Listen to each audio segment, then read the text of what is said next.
بسم الله الرحمن الرحيم. الحمد لله رب العالمين، والصلاة والسلام على رسوله الكريم. أما بعد، أعوذ بالله من الشيطان الرجيم. بسم الله الرحمن الرحيم. يا أيها الذين آمنوا ادخلوا في السلم كافة ولا تتبعوا خطوات الشيطان. صدق اللہ العظیم. معزز بزرگان دین، نوجوان دوستوں، پردہ میں بیٹھی ہوئی ماں اور بہنیں، اللہ رب العزت کا بے انتہا کرم اور احسان ہے کہ اللہ تعالیٰ نے ہم لوگوں کو دین کی نسبت سے جمع ہونے کی توفیق عطا فرمائی. اللہ رب العزت نے روئے زمین پر کم و بیش 18,000 مخلوقات پیدا فرمائے. عام طور پہ ہم لوگ بیانوں میں سنتے رہتے ہیں اور اس کو بیان کیا بھی جاتا ہے کہ اللہ تعالیٰ نے 18,000 مخلوقات پیدا کیے، لیکن کسی صحیح حدیث سے یہ ثابت نہیں اللہ تعالیٰ نے بے شمار مخلوقات پیدا کی. ان تمام مخلوق میں افضل ترین مخلوق اللہ نے انسان کو بنایا. تو ہم لوگ اشرف المخلوقات ہیں. اللہ رب العزت کی سب سے عظیم خلقت ہے. قرآن مقدس میں اللہ رب العزت نے ہم انسانوں کو مخاطب کر کے فرمایا کہ لقد خلقنا الانسان فی احسن تقویم. ہم نے انسان کو بہترین سانچے میں ڈھالا. ایک جگہ اللہ فرماتے ہیں وَلَقَدْ كَرَّمْنَا بَنِي آدَمَ. ہم نے اولاد آدم کو عزت بخشی. ظاہر سی بات ہے کہ اس کا مقام جتنا اونچا ہوتا ہے اس کی ذمہ داری اتنی اونچی ہے. اللہ رب العزت نے ہمیں اشرف المخلوقات اس طرح بنایا. ہماری ذمہ داری بھی. ذمہ داری کیا ہے؟ ذمہ داری یہ ہے کہ ہم اللہ رب العزت پر ایمان لائیں. تو یہ اللہ تعالیٰ کا مزید کرم ہے کہ اللہ تعالیٰ نے انسان بنایا اور انسانوں میں بھی ہم کو مسلمان بنایا. ایمان کی عظیم دولت سے اللہ نے ہمیں مالا مال کیا. پھر ایمان والوں میں بھی اللہ تعالیٰ نے اشرف الانبیاء جناب نبی اکرم صلی اللہ علیہ وسلم کا امتی بنایا. ایمان کیا چیز ہے اس کو سمجھنے کے لیے بخاری شریف کی ایک حدیث میں آپ کے سامنے بیان کرتا ہوں. اس سے اندازہ ہوگا کہ ایمان کتنی عظیم شے ہے، اس کا مقام کتنا اونچا ہے. آپ حضرات نے خواجہ ابو طالب کا نام سنا ہوگا. جناب نبی اکرم صلی اللہ علیہ وسلم کے جدید چچا آپ علیہ السلام کے وفات کے بعد، آپ علیہ السلام کے دادا جان کے وفات کے بعد آپ کے چچا ابو طالب نے آپ کی پرورش کی. جناب نبی اکرم صلی اللہ علیہ وسلم کی کوشش یہ تھی کہ ہمارے چچا محترم ایمان کو قبول کر لیں. بار بار ایمان کی دعوت دے کر جاتے اور کہتے چچا کہہ دیجیے لا الہ الا اللہ محمد رسول اللہ. میں وعدہ کرتا ہوں کہ اللہ سے آپ کو جنت دوں. بار بار یہ وعدہ کرتے. خواجہ ابو طالب کو دل میں خیال آتا، وہ سوچتے کہ میں ایمان قبول کر لیتا. پھر کہتے کہ قبیلے والے کہیں گے کہ اس نے ڈر کر ایمان قبول کر لیا. اللہ ایمان قبول نہیں کیے. اللہ کے نبی نے بہت ضد کیا، اللہ ناراض ہو گیا. اللہ رب العزت نے قرآن مقدس کی آیت نازل فرمائی. کہا کہ انک لا تہدی من احببت ولکن اللہ یہدی من یشاء. کہ اے محمد صلی اللہ علیہ وسلم آپ کسی کو ہدایت نہیں دے سکتے، میں اللہ ہوں، میں اس کو چاہوں ہدایت دوں نہ دوں، یہ میری انک لا تہدی من احببت، آپ اس کو پسند کریں اس کو ہدایت نہیں دے سکتے، ولکن اللہ یہدی من یشاء، لیکن اللہ اس کو چاہتا ہے ہدایت دے دیتا ہے۔ چنانچہ تاریخ عالم اس بات کی گواہ ہے کہ کفار کے گود میں اللہ نے نبی کو پیدا کر دیا، آدم کے گود سے ابراہیم کو پیدا کر دیا، اور نوح علیہ السلام کے گود سے کافر پیدا کر دیا۔ یہ اللہ بتانا چاہتے ہیں کہ ایمان صرف میرے طرف سے انعام ہے، میں اس بندے کو منتخب کرتا ہوں، اس بندے کو چنتا ہوں، جس بندے سے پیار کرتا ہوں، جس بندے کو چاہتا ہوں، اسی بندے کو ایمان کی دولت دیتا ہوں۔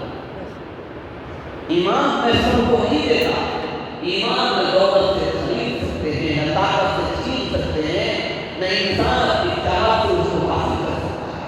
یہ اللہ رب العزت کا کرم ہے، جس کو چاہے اپنی مرضی سے جنت کا سفر کر دے۔ اللہ خواجہ تعالی کی معقول نہیں کی۔ اللہ کے نبی علیہ السلام نے ایک حدیث بیان فرمائی بخاری شریف میں۔ بخاری شریف میں حدیث یہ ہے کہ اللہ کے نبی علیہ السلام ارشاد فرماتے ہیں کہ جہنمیوں کو جو عذاب ہوگا، عذاب کو بہت بھیانک ہوگا، جس جہنمیوں کو عذاب ہوگا سب سے ہلکا عذاب خواجہ ابو طالب کو عذاب ہے۔ وہ تو جہنمی ہے، کیونکہ ایمان جب قبول نہیں کیا تو نبی کے بیٹا ہوں، نبی کے باپ ہوں، نبی کے بھائی ہوں، نبی کی بیوی ہو، اس سے کوئی مطلب نہیں، وہاں وراثت نہیں چلتی ہے۔ تو سب سے ہلکا عذاب بخاری شریف کا یہ لفظ ہے کہ اللہ تعالیٰ ان کے پیروں میں جہنم کے آگ سے بنے ہوئے دو جوتے پہنائیں، یغلی منہ دماغہ کالمرجل، اس کی گرمی سے ان کا دماغ ایسے کھولے گا جیسے پانی میں پانی کھولتا ہے۔ میرے بھائیوں ذرا سوچیے، جس خواجہ ابو طالب کی محنت سے، جس خواجہ ابو طالب کے سپورٹ اور اس کی ایک ہمت سے اللہ کے نبی علیہ السلام پوری دنیا میں اسلام کو پھیلائے، اسی بندے کو اللہ نے ایمان سے محروم کر کے یہ بتا دیا کہ ایمان دینا اور نہ دینا ہے۔ اب سوال یہ ہے کہ ہم تو مومن ہیں، اپنی زبان میں مسلمان ہیں، پھر ایمان کی اہمیت کا اندازہ کیوں نہیں؟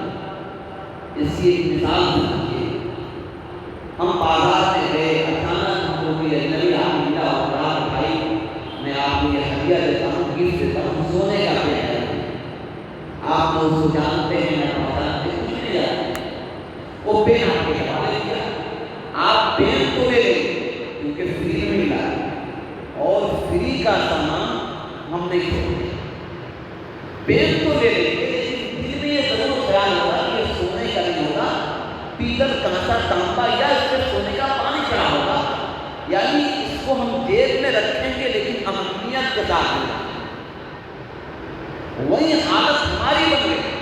اللہ رب العزت نے ایمان کو ہم کو دے دیا، ایمان کے تقاضے، ایمان کی اہمیت، ایمان کی عظمت کو نہ جاننے کی وجہ سے ایمان ہمارے دل میں تو ہے لیکن اس کی حفاظت نہیں ہو رہی جیسی ہونی چاہیے، اس کو اس طرح نہیں چھپایا جا رہا جیسے چھپانا چاہیے، اس کو اس طرح محنت نہیں ہو رہی جیسے محنت ہونی چاہیے۔ وجہ کیا ہے؟ وجہ یہ ہے کہ اس بیز کو جیسے کہ ہم نے تانبا، پیتل، کانسا یا سونے کا پانی چڑھا ہوا سمجھ کر اپنے جیب کا زینت بنا دیا، اس کو چھپا کر اپنے تجوری میں بند نہیں کیا، اسی طرح سے ہم نے بھی ایمان کو وسیع رکھ دیا، اس پر نہ کوئی محنت ہے نہ اس کی کوئی حفاظت کی فکر ہے۔ جب کوئی چاہتا ہے ڈاکہ ڈالتا ہے، ہمارے ایمان کو لے کر چلا جاتا ہے، جب کوئی چاہتا ہے ہمارے ایمان کو چوری کر لیتا ہے، جب کوئی چاہتا ہے تھوڑے سے حالات آتے ہیں ایمان سے ہم کمپرومائز کر لیتے ہیں، ایمان سے سودا کرتے ہیں۔ اس کی وجہ یہ ہے کہ اس کی عظمت کو نہیں سمجھے۔ میرے بھائیوں سمجھیے، اللہ تعالیٰ اپنے پیغمبر کے والد کو ایمان سے محروم کرتے ہیں، اللہ تعالیٰ اپنے پیغمبر کے چچا کو ایمان سے محروم کرتے ہیں، اللہ تعالیٰ اپنے پیغمبر کی بیوی کو ایمان سے محروم کر کے یہ بتا دیتے ہیں کہ ایمان کتنا عظیم دولت ہے کہ میں اس کو چاہتا ہوں دے کر اس کو کامیاب کرتا ہوں، اسے چاہتا ہوں اسے محروم کرتا ہوں۔ تو اس پر اللہ کا شکر ادا کیجیے کہ الحمدللہ ہم لوگ مسلمان ہیں، اللہ نے ہم کو ایمان کی عظمت اور دولت عطا فرمائی۔ اب اس کے بعد ہماری ذمہ داری بنتی ہے اس کی حفاظت کی۔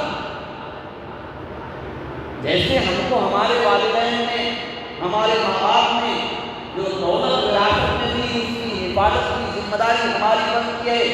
اگر اس کی حفاظت کرتے ہیں، اس کو پڑھاتے ہیں، لوگ کہتے ہیں پوت ہے، اس نے اپنے باپ دادے کی جائیداد کی حفاظت کی، اس کو برباد کر دے تو کہتے ہیں پوت ہے،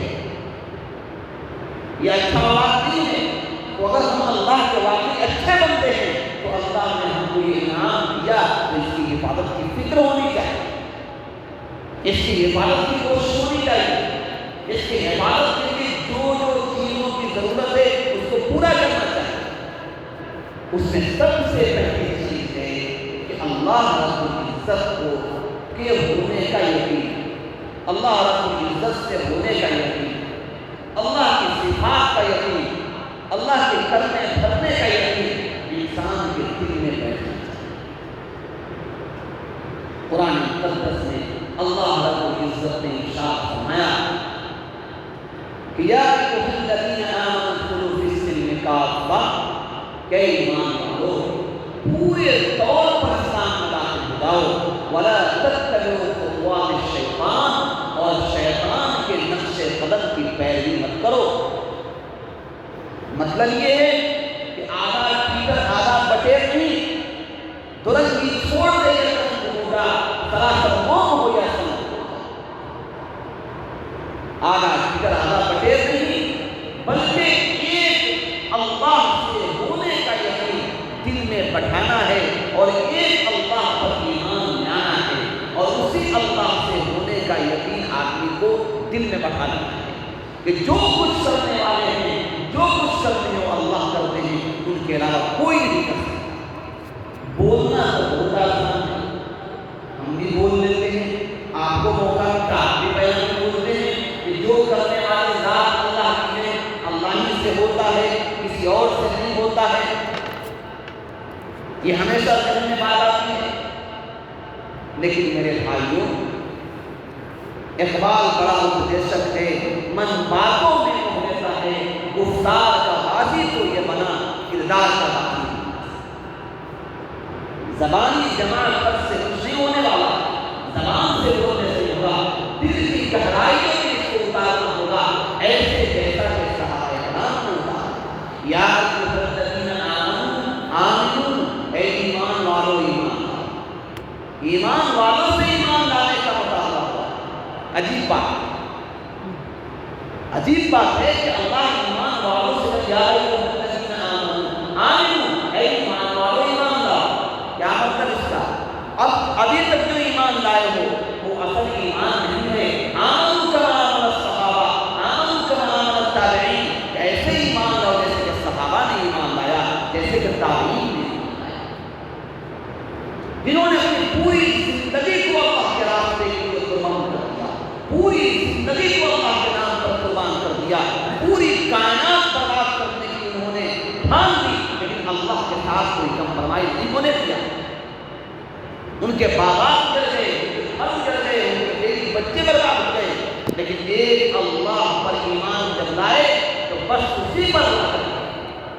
بلال حبشی کو دیکھ لیجیے، سہیل رومی کو دیکھ لیجیے، اور دیگر صحابہ کرام کو دیکھ لیجیے، انہوں نے پوری زندگی تمام تکلیفوں کو برداشت کیا، لیکن اللہ سے ہونے کا یقین جب ہو گیا پھر اس کے بعد پیچھے مڑ کر نہیں گئے۔ میرے بھائیوں، یہی تقاضا، یہی مطالبہ ہے۔ قرآن مقدس میں ایسے تو دنیا میں ہزاروں مذاہب ہیں، بہت سارے دین ہیں، بہت سارے مذاہب ہیں، ہندو مذہب ہے، بدھسٹ مذہب ہے، عیسائیت ہے،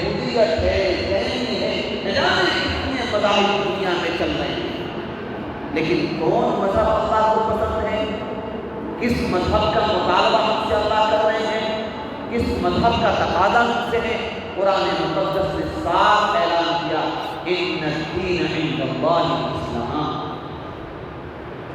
کہ دین نام جو ہے اللہ کا صرف اسلامی دین ہے، اسلامی صرف دین ہے۔ وَمَن يَبْتَغِي غَيْرَ الْإِسْلَامِ دِينًا فَلَن يُقْبَلَ مِنْهُ، اور اگر کوئی دین اسلام کے علاوہ کوئی اور مذہب لے کر آئے گا اس کو قبول نہیں کیا جائے گا، وَهُوَ مِنَ الْخَاسِرِينَ، اور وہ نقصان اٹھانے والوں میں سے ہوگا۔ اس بات سے صاف پتہ چلتا ہے کہ اللہ رب العزت کے نزدیک جو مذہب مقبول ہے، محبوب ہے، اس مذہب کے ذریعے سے، اس دین کے ذریعے سے جنت کا فیصلہ ہو رہا ہے، وہ دین اسلام ہے، اور ہم اس پر ایمان لا چکے ہیں، ہم اس میں داخل ہو چکے ہیں، تو اس کے تقاضے کو پورا کرنا۔ میرے بھائیوں، ایک اللہ کے نام سے ہونے کا یقین، انسان اللہ تعالیٰ قادر مطلق، لہو ملک السماوات والارض، اسی کی بادشاہت ہے آسمان و زمین، وہ جو چاہتا ہے، جیسے چاہتا ہے، جب چاہتا ہے، جیسے چاہتا ہے کر لیتا ہے، اس کو کوئی روک نہیں سکتا ہے، اس کو کوئی ٹوک نہیں سکتا ہے، اس کو کوئی منع نہیں کر سکتا ہے، کسی نے اس کی ہمت نہیں ہے۔ میرے بھائیوں، یہ چیز ہمارے دلوں میں بیٹھ جانی چاہیے کہ میرا اللہ اس بات پر قادر ہے کہ وہ ہماری زندگیوں میں جیسے چاہے کر سکتا ہے۔ ایک کتاب ہے، عربی کی مشہور کتاب ہے، لا تحزن، ڈاکٹر عائد القرنی ایک بہت بڑے مصنف ہیں عرب کے، ان کی کتاب ہے لا تحزن، اس کا اردو ترجمہ کیا ہے غم نہ کیجیے۔ وہ کتاب 10 بلین کی کتاب ہے، اس کتاب میں ایک عجیب واقعہ لکھا ہے، اس سے اندازہ ہوگا کہ اللہ تعالیٰ کی قدرت کتنی عظیم ہے، اور اللہ کیسے اپنے قدرت پر کیسے اپنے قدرت کے فیصلے کرتے ہیں۔ اس میں واقعہ لکھا ہے کہ ایک آدمی کو پرلائسس عالم نام ہے، اور بہت ہارڈ عالم تھا، پورا اس کا جسم مفلوج ہو گیا، ہاتھ پیر جسم کا کوئی حصہ کام نہیں کرتا، ایک مردہ لاش ہے۔ اس کے گھر والے اس کو بستر سے اٹھاتے، روزانہ لا کر ایک معمول تھا، باہر کرسی پہ ایک درخت کے نیچے اس کو کرسی پہ بٹھا دیتے، اور بے حس و حرکت پڑا رہتا، پھر اس کو رات میں لے کر شام کو نکل جاتے۔ یہ معمول چل رہا تھا، اچانک ایک روز اس کے گھر والے لائے اور کرسی پہ لا کر بٹھا دیا۔ اس درخت کے اوپر ایک بچھو تھا، وہ بچھو اگڑا اور اس کے سر میں ڈنک مارا۔ کیا ہونا چاہیے تھا؟ بھائی سانپ یا بچھو ڈنک مارے تو کیا ہونا چاہیے؟ مر جانا چاہیے تھا۔ جو ہی ڈنک مارا، وہ آدمی اس کو فارغ نظروں پہ کھڑا ہو گیا، اس کی بیماری ختم، بالکل تندرست ہو گیا۔ تو یہ زہر میں اللہ نے شفا کی صفت رکھ دی، تو اللہ چاہتے ہیں تو تریاق کو زہر، زہر کو تریاق، بیماری میں موت، موت میں بیماری، شفا میں بیماری، شفا میں بیماری میں شفا، اللہ تعالیٰ جیسے چاہتے ہیں ویسے کرنے کے قادر ہے۔ تو اس بات کا یقین ہونا چاہیے کہ ہماری زندگیوں میں جو کچھ بھی ہو رہا ہے وہ اللہ کی ذات سے ہو رہا ہے، آئندہ جو کچھ ہونے والا ہے اللہ کے حکم سے ہونے والا ہے، اور جو کچھ ہوگا اللہ کے حکم سے ہوگا۔ اس بات کا یقین، اس بات کا احساس، اس بات پر ہمارا اعتماد جب جم جائے گا تو اللہ رب العزت کے نزدیک ہم مقبول اور محبوب بنتے جائیں گے۔ دوسری چیز ہے ایمان کو ہم لا لیے، ایمان کو ہم نے قبول کر لیا، ایمان کے تقاضے آپ کے سامنے بیان ہو گئے، ایمان کی صفات اور ایمان کی ضروریات مختصر طور پہ آپ کو بیان کیا گیا۔ اب ایمان کے بعد اسلام کے اندر جو سب سے بڑی چیز ہے وہ ہے نماز۔ روز محشر کے جہاں نماز ہوا، اولی پرشش نماز ہوا، فارسی کا مشہور شعر ہے کہ روز قیامت سب سے پہلے اللہ تعالیٰ نماز کے بارے میں بتائے۔ میرے بھائیوں، افسوس کی بات یہ ہے کہ ہم مسلمان ہیں اور ہم کو اس بات کا یقین بھی ہے کہ اللہ تعالیٰ مرنے کے بعد ہمارے اعمال کا ہم سے سوال بھی کریں گے۔ پھر یہ کیسے ہمت ہوتا ہے کہ نماز چھوڑ دیتے ہیں؟ یہ کیسے ہمت ہوتا ہے کہ پنج وقتہ فرض نماز ہم سے قضا ہو جاتی ہے، چھوٹ جاتی ہے؟ وجہ یہی ہے کہ ایمان ہم لائے لیکن ایمان لانے کی طرح ایمان نہیں لائے، صحابہ کرام کی طرح ایمان نہیں لائے جو تلوار کے سائے میں نماز ادا کرتے تھے، جنگ کے میدانوں میں نماز کو ادا کرتے تھے، جو کسی بھی مصیبت کی حالت میں نماز کو سب سے پہلے ادا کرتے تھے۔ میرے بھائیوں، نماز اسلام کا بہترین اور اسلام کا سب سے عظیم ستون ہے۔ حدیث پاک میں آتا ہے کہ الصلاۃ عماد الدین من اقامها اقام الدین ومن هدمها هدم الدین، کہ نماز دین کا ستون ہے، جو اس کو قائم کیا اس نے دین کا ستون قائم کیا۔ ومن هدمها هدم الدین، اور جس نے نماز کو چھوڑ دیا وہ دین کا ستون اور پلر توڑ دیا گیا۔ ایک حدیث میں آتا ہے کہ من ترک الصلاۃ متعمدا فقد کفر، کہ جس بندے نے جان بوجھ کر نماز چھوڑ دی گویا تو کفر والا عمل کیا۔ وہ تو قربان چاہیے حضرت امام ابو حنیفہ رحمۃ اللہ علیہ پر، جنہوں نے اس حدیث کی تشریح اس طرح کی کہ اگر کوئی مسلمان جان بوجھ کر نماز چھوڑ دیتا ہے تو کفر والا عمل کرتا ہے، ورنہ بعض ائمہ بعض محدثین نے کہا اگر کوئی جان بوجھ کر نماز چھوڑے تو کافر ہو جاتا ہے۔ آج ہماری بستیوں میں، ہمارے محلوں میں، ہمارے علاقوں میں، ہمارے شہروں میں 90% لوگ نمازی نہیں ہیں۔ اب سوچئے کیسے مسلمان ہیں، کس طرح ایمان کا دعویٰ دار ہیں، کیسے مومن کہلاتے ہیں جب ہماری فرض نمازیں چھوٹ رہی ہیں، ہماری نمازیں قضا ہو رہی ہیں، مؤذن پکار رہا ہے حی علی الصلاۃ، نماز پڑھ جاؤ، حی علی الفلاح، کامیابی کی طرف آؤ، ہم چائے کی دکانوں سے بیٹھے ہیں، ہمیں جوئی تک نہیں رہی بات۔ ہم بھی یہ سمجھ لیا کہ عید میں سوئی کھا لینے سے، بقرعید میں گوشت کھا لینے سے، محرم میں ڈھول بجا لینے سے اور شب برات میں حلوہ بنا لینے سے ہم مسلمان ہو جائیں گے اور ہمیں نجات مل جائے گا۔ ظاہر سی بات ہے یہ تو بالکل بچنا اور چھوٹے بچوں جیسا خیال ہو جائے گا، بلکہ ہمیں نبی اکرم صلی اللہ علیہ وسلم کے فرمودات، آپ کے ارشادات، آپ کے حکموں، آپ کے فرمودات پر عمل کرنا ہوگا۔ نبی علیہ السلام نے فرمایا الصلاۃ عماد الدین، نماز دین کا ستون ہے۔ جیسے کوئی گھر کوئی مکان بغیر پلڑ اور ستون کے قائم نہیں رہ سکتا ہے، اسی طرح بغیر نماز کا دین قائم نہیں رہ سکتا ہے، بغیر نماز کا دین قائم نہیں رہے گا۔ دوسری بات ایک جگہ اللہ کے نبی نے فرمایا قرۃ عین فی الصلاۃ، نماز میں ہے آنکھوں کی ٹھنڈک۔ اللہ اکبر، جس نماز سے میرے نبی کی آنکھ کو ٹھنڈک ملتی ہو، جس نماز سے میرے نبی کی آنکھ کو دل کو سکون ملتا ہو، وہ اگر نماز ادا نہیں کرتے ہیں، ظاہر سی بات ہے ہم سے بڑا مجرم، ہم سے بڑا اللہ کے نزدیک اپرادھی کوئی نہیں ہو سکتا۔ ہم اسی اللہ کا کھاتے ہیں، اسی اللہ کے راستے سے چلتے ہیں، اسی اللہ کے بنائے ہوئے زمین پر رہتے ہیں، اسی اللہ کے بنائے ہوئے چھت کے نیچے رہتے ہیں، اسی اللہ کے سورج کی روشنی سے ہم روشنی پاتے ہیں اور اسی کے حکموں کی نافرمانی کرتے ہیں۔ ہمیں احساس ہی نہیں ہوتا۔ ابھی اسمارٹ میٹر لگنا شروع ہو گیا، ہمارے چچلوں کو شاید نہیں سمجھیں گے، نوجوان لوگ سمجھ رہے ہیں۔ ابھی ہر گھر میں اسمارٹ میٹر لگا ہے۔ اسمارٹ میٹر کا مطلب کیا ہے؟ جیسے موبائل ہے، اس میں ایک سیم ہے، ہر مہینے سیم کو ریچارج کرنا پڑتا ہے۔ 28 دن کا مہینہ کر دیا گیا، 30 کا مہینہ 28 دن ہو گیا، 28 دن ہو جائے گا آپ کے پاس SMS آئے گا کہ آپ کا ریچارج ختم ہونے والا ہے، ریچارج کر لیجئے ورنہ آپ کا آؤٹ گوئنگ کال بند۔ 28 دن پورا ہو گیا، اب ڈائل کرتے کرتے مر جائیے، بیٹری ختم ہو جائے گی، فون لگے گا نہیں آپ کا۔ ریچارج ختم۔ تو ایسے ہی اسمارٹ میٹر لگنے والا ہے۔ اسمارٹ میٹر میں کیا ہوگا؟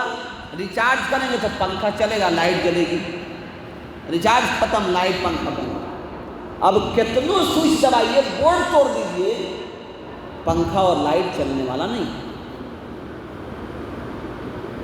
سوچئے ایک معمولی لائٹ جلانے کے لیے ہم کو ہر مہینے ریچارج کرنا پڑتا ہے، ہر دن اس کے پیسے کٹوانے پڑتے ہیں۔ اللہ رب العزت نے جب سے دنیا بنی تب سے لے کر قیامت تک اس سورج کو قائم کر دیا، اس سورج کی روشنی کو بکھیر دیا۔ صبح کو لے کر مغرب تک یہ سورج اپنی روشنی بکھیرتا ہے۔ ہم اور آپ پوری روئے زمین کے انسانوں، جنات اور تمام مخلوق اس سورج کی روشنی سے اپنا کام کرتے ہیں۔ اگر ایک دن سورج نکلنا بند ہو جائے، پورے دنیا کا نظام ختم ہو جائے گا، ساری دنیا کے فیکٹری اور سارے دنیا کے کاروبار رک جائیں گے۔ انسان جتنا لائٹ جلا لے، جتنا جنریٹر چلا لے، روشنی پیدا نہیں کر سکتا۔ گاڑی کی رفتار رک جائے گی، ٹرین کی رفتار رک جائے گی، ہوائی جہاز کا پرواز رک جائے گا، ہمارے گھروں کے کاروبار رک جائیں گے، کوئی انسان کچھ نہیں کر سکتا ہے۔ ہم سے اگر اللہ میٹر لیتا، ہم سے اگر اللہ اس کا پیسہ مانگتا، تو کون ہے جو اس کا میٹر ادا کرتا؟ 24 گھنٹے میں، پورے دن میں 12 گھنٹے کا دن ہو، 14 گھنٹے کا دن ہو، 15 گھنٹے کا دن ہو، پورے دن صبح سے لے کر شام تک یہ سورج اپنا روشنی بکھیرتا ہے، اور ہم اپنے اطمینان سے اپنے کام میں لگے ہوئے ہیں۔ ہم سمجھتے ہیں کہ اس کو نکلنے کا کام ہے، نکلتا ہے۔ ایسا نہیں ہے، اس کے پیچھے اللہ رب العزت کا ایک نظام ہے۔ اللہ تعالیٰ کہتے ہیں کہ اے بنی آدم، یاد رکھو، وما خلقت الجن والانس الا ليعبدون، کہ ہم تم کو جناتوں کو عبادت کے لیے پیدا کیا ہے اور تمام مخلوقات کو تمہاری خدمت میں لگا دیا ہے۔ میرے بھائیوں، اللہ ہم سے کوئی فیس وصول نہیں کر رہے ہیں۔ ہم سے فیس کیا ہے؟ اللہ کے حکم کی بجاوری کر لیں، 5 وقت آئیں اور اللہ کے سامنے سر جھکا دیں، یہ اللہ کے سورج نکالنے کا شکر ہو جائے گا۔ اللہ نے سورج نکالی، روشنی کہ اللہ میرا شکر ہے کہ تم نے ہمیں آنکھ دیا تھا سورج کی روشنی دے سکے، اور روشنی بھی دی ہے تاکہ ہم فیوچر کو کام کر سکیں۔ یہ اللہ کا شکر ہے۔ لیکن کبھی نہیں سوچتے دنیا والا کوئی چیز بنا دے، دنیا والا کوئی ایجاد کر دے، کوئی سائنٹسٹ کوئی کام کر دے، ہر دن چلتے ہو رہے ہیں، میڈیا والے دکھا رہے ہیں، سوشل میڈیا پہ چلتا چلتا یہ ہو گیا، یہ آوشکار ہو گیا، ابھی ہمارا راکٹ لانچ کرنے والا ہے، ہمارا فلاں ہونے والا ہے، فلاں ہونے والا ہے، اس کے بلین ڈالر خرچ ہوتے ہیں، اور اس پہ چلتے پہ چلتا چل رہا ہے۔ میرا خدا، میرا اللہ جب سے دنیا بنی تب سے ستاروں کی شکل میں راستہ دکھانے والا، رہنما پیدا کر دیا، سورج کی شکل میں لائٹ اور روشنی پیدا کرنے والا ایک اللہ نے جرملا کا سورج پیدا کر دیا، رات کو چاند کی بھی روشنی پیدا کر دی۔ اللہ تعالیٰ نے آسمان جیسا بیڈروم چھتا کر دیا، اللہ نے زمین جیسی روشنی اٹھا دی۔ اب اس سے بڑی انعام کیا ہے؟ قرآن مقدس میں مختلف جگہوں پہ اللہ نے زمین کا تذکرہ کر دیا اور کہا کہ اگر یہ زمین ہموار نہ ہوتی، اگر یہ زمین برابر نہ ہوتی، تو یہ انسانوں کو معلوم کیسے کرتے؟ اگر اللہ نیپال کے پہاڑوں کی طرف پوری دنیا کو بنا دیتا، عرب کے کھنڈرات کا اللہ بنا دیتا، تو ہماری سواریاں کیسے دوڑتی، ہم کیسے سفر کرتے، ہم کیسے کسی جگہ کو پہچانتے، کیسے مدارات سفر کرتے؟ اللہ رب العزت نے اس زمین کو ہمارے تابع میں، قرآن کریم کا لفظ ہے ذلولا، اللہ نے اس کو ہمارے تابع کر دیا۔ اگر یہ زمین اپنی بغاوت پر چلی آئے، ایک سیکنڈ کا جگہ زمین بچے گی، پوری دنیا زمین کے اندر سمجھ آئے گی، ایک نظر بھی نہیں۔ اللہ کے حکم سے زمین ہمارے بوجھ کو برداشت کر رہی ہے، ہماری نافرمانی کو برداشت کر رہی ہے، ہمارے گناہوں کو برداشت کر رہی ہے، پھر بھی ہم کو اس سے چین نہیں ہے۔ میرے بھائیوں، جو لوگ اللہ پر ایمان نہیں لائے، جو لوگ اللہ کو نہیں جانتے ہیں، ان کو جاننا، ان کو ایمان پر لانے کی فکر کرنا یہ تو دور کی بات ہے۔ جو ایمان لائے ہیں وہ تو اکثر اس بات کو سمجھتے، وہ تو اس بات کو اقرار کرتے کہ نہیں میرے اللہ کا مجھے بہت کرتے ہیں، میرے اللہ کا مجھے بہت کرتے ہیں۔ اگر نماز کا اہتمام خاص طور سے پنج وقتہ فرض نمازوں میں کوئی کوتاہی نہیں. ماں بننے کی زندگی ہے ان سے بھی کہا جائے ہماری ماں بننے کی یہی صفت ہے. کیا لیجیے تو 6 مہینے کا لگاتار نفق روزے پڑھنے میں کوئی دقت نہیں, لیکن نماز میں بڑی کوتاہی ہے. ان کو پتا ہونا چاہیے کہ اگر پوری زندگی کسی عورت نے یا کسی مرد نے ایک نفل روزہ نہیں رکھا تو اللہ اس کے بارے میں سوال نہیں کرے. میں بتا دوں گا, اگر کسی مرد یا عورت نے پوری زندگی میں ایک نفل روزہ بھی نہیں رکھا تو اس کے بارے میں اللہ اس سے سوال نہیں کریں گے. رکھے تو بہت سوال ملے گا, لیکن نماز اگر ایک وقت تک کوئی چھوڑ دیتا ہے تو اس کے بارے میں سوال اور بہت سخت سوال ہوگا, بہت سخت عذاب میں مبتلا کیا جائے گا. ان کے گھر سے روزی اللہ چھین لیتے ہیں, برکت اٹھا لیتے ہیں, ان کی زندگیوں میں بڑا اللہ تعالیٰ دکھ اور تکلیف دے دیتے ہیں. صحابہ کرام کا نظام تھا, جب بھی کوئی معاملہ ہوتا تو قرآن کریم کے اس حکم پر عمل کرتے, وَاسْتَعِينُوا بِالصَّبْرِ وَالصَّلَاةِ. صحابہ کرام کو حکم دیا گیا, پوری دنیا کے مسلمانوں کو حکم دیا گیا صحابہ کرام کے ذریعے, وَاسْتَعِينُوا بِالصَّبْرِ وَالصَّلَاةِ, تو اللہ سے مدد طلب کرو نماز اور صبر کے ذریعے سے. نماز اور صبر کے ذریعے سے حالات آ جائیں, وضو کرو, 2 رکعت سجدے میں گر جاؤ, اللہ سے مانگ لو, اللہ میرے مشکلات میں, میری پریشانیاں میں, میرے مسائل ہیں, اے اللہ تیرے سوا کوئی حل نہیں کر سکتا, ہمیں یقین ہے کہ تو ہمیں حل کر سکتا ہے, تو ہی اس بات پر قادر ہے. وہ تو اس طرح قادر ہے کہ انہی کے اشارے سے جان پر حکم کر دیتا ہے. وہ تو اتنا قادر ہے کہ سمندروں میں لاٹھی مارنے سے اس نے راستے بنا دیتا ہے. وہ تو اس بات پر قادر ہے کہ پتھر پر چھڑی مارنے سے اسے کشتیوں پر پڑتا ہے.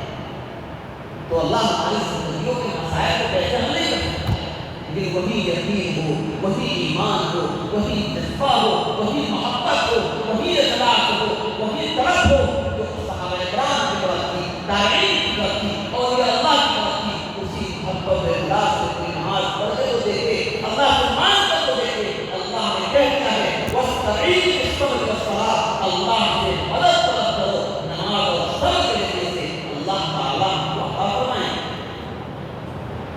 اگر ایمان کے متعلق بات تھی کہ اللہ تعالیٰ نے ایمان کی عظیم دولت ہمیں عطا فرمایا, ایمان کی عظیم دولت عطا فرمایا, اور اس کی شکر گزاری کے لیے نمازوں کی ادا کی. اس کے ساتھ ساتھ ہمیں اخلاص نیت کرنا, نماز میں بھی خشوع ہونی چاہیے, اخلاص ہونی چاہیے. اسی طرح سے اخلاق, اس کو بہت بڑا المیہ ہے, بہت ہی درد کے ساتھ وہ صحابہ کرام جو پوری روئے زمین پر بدنام زمانہ تھا, جن کے بارے میں ایسے لوگوں کو گمان تھا کہ لوگ ڈرتے ہیں, ڈرنے والے, لیکن جناب نبی اکرم صلی اللہ علیہ وسلم کے ہاتھ پر بیعت کیے گئے, جب آپ کو صحابیت کا نام حاصل ہوا ہے اوروں کے مالک بن گئے, کیا عزت جس نے اردو کو مسیحا کر دیا. اللہ صحابہ کرام رضوان اللہ علیہم اجمعین جو خود راستے میں آ رہے تھے, وہ خود ہی رہبر بن گئے, اور ایسا انقلاب برپا کیا, ایسا معاشرہ تشکیل ہوا, ایسی سوسائٹی بن گئی کہ پوری روئے زمین پر انقلاب برپا. اسلام کا ایسا پیغام حاصل ہوا, ان کا اخلاق اسلام کو اتنا دور تک پھیلایا کہ پوری دنیا کے لوگ آج کوشش کر کے اتنا اسلام کو نہیں پھیلا سکتے. صحابہ کرام نے اپنے مختصر سے عمل سے اسے زیادہ اسلام کو پھیلایا. وجہ کیا تھی؟ اخلاق کریمہ, اخلاق کا اونچا تھا, کردار کا اونچا تھا. وہ گفتار کے راضی نہیں تھے, وہ کردار کے راضی تھے. میں نے جو شعر کہا کہ خواب بڑا اٹھنے سکتے من باتوں میں محبت ہے, گفتار کا راضی تو بنا, کردار کا راضی بن سکا. میرے بھائیوں, گفتار کے راضیوں سے کام کبھی نہیں چلا ہے, کردار کا راضی بننا پڑے گا. ہمیں اخلاق اچھا کرنا ہوگا, تب جا کر اس دین کی تبلیغ کر سکتے ہیں, اس دین کی دعوت کو دے سکتے ہیں, اس دین کو پھیلا سکتے ہیں. آج حالت یہ ہے کہ جو لوگ ہم لوگ دعوت دینے والے ہیں, جو ہم لوگ لوگوں کو بنانے والے ہیں, ہمارے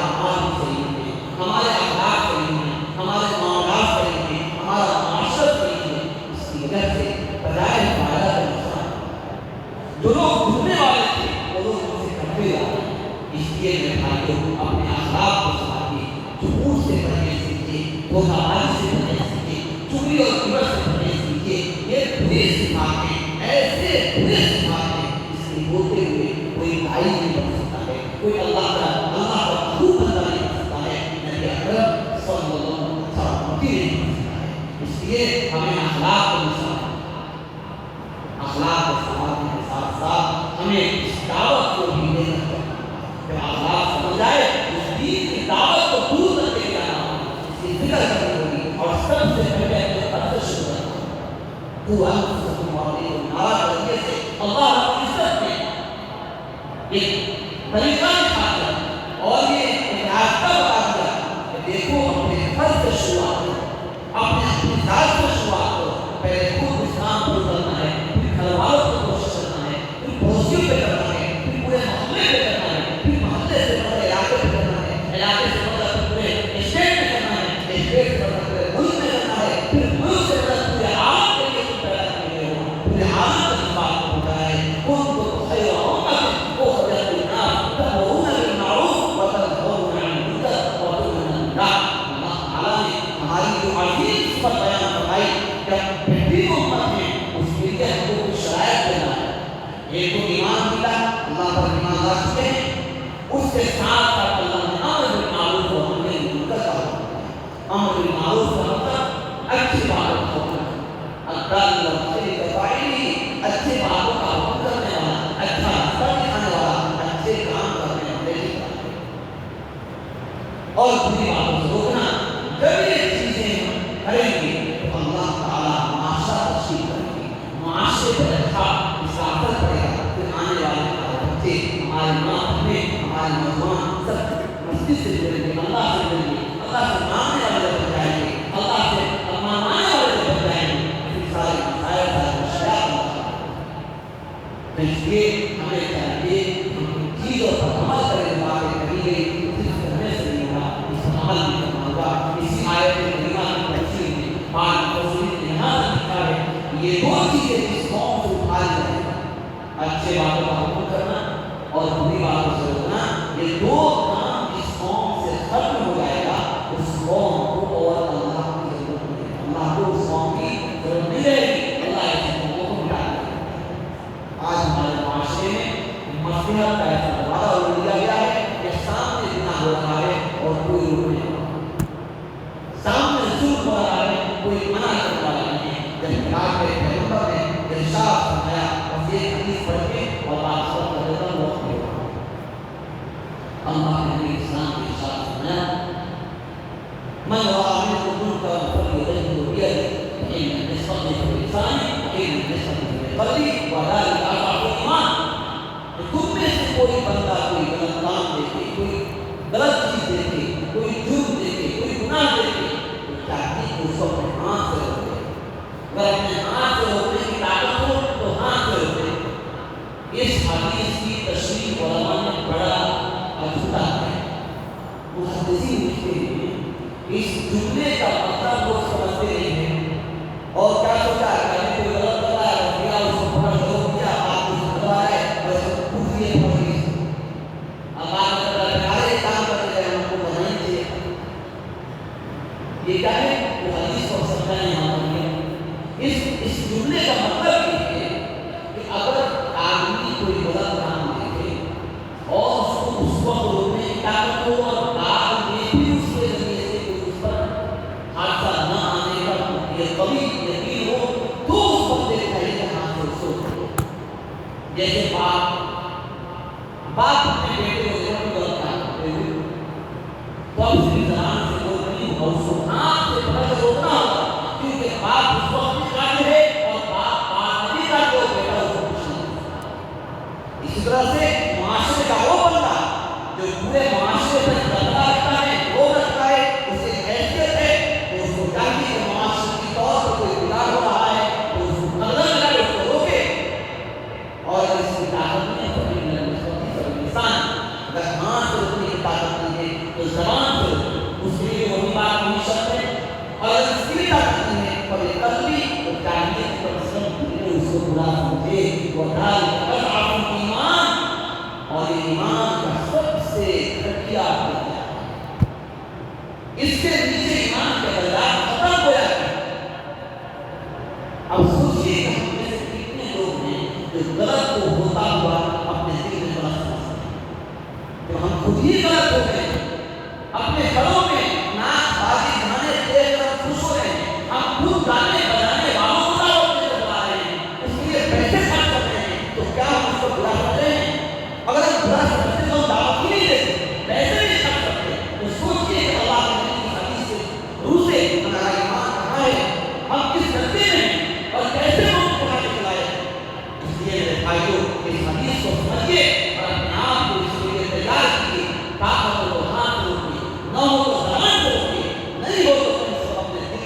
اسلام کو برا سمجھیے ورنہ ایمان کے بجائے ختم ہے۔ اللہ تعالیٰ جو باتیں کہی ہیں اس پر عمل کرنے کی توفیق عطا فرمائے۔ اللہ تعالیٰ ہم سب کو اس دین کو لے کر چلنے کی فکر کرنے کی اللہ توفیق عطا فرمائے۔ وآخر دعوانا